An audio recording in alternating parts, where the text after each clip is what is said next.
Aminin natin, nag-iba na ang takbo ng laro sa Creamline. Sa pagpasok ng mga batang core, mas naging kontrolado at selective na ang minuto ni Valdez.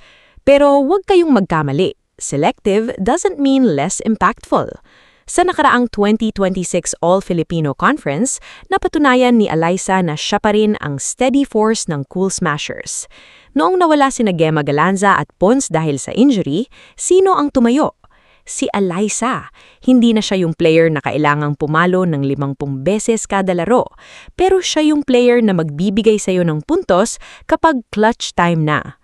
Kung susuriin natin ang stats ni Alyssa ngayong season, makikita nating mas mataas pa rin ang kanyang efficiency rating sa back row defense at leadership transition. Hindi na siya ang main gunner, siya na ang glue na nagdidikit sa team para hindi sila mag-collapse sa pressure. Ang presensya niya sa loob ng court ay sapat na para kumalma ang mga kasama niya.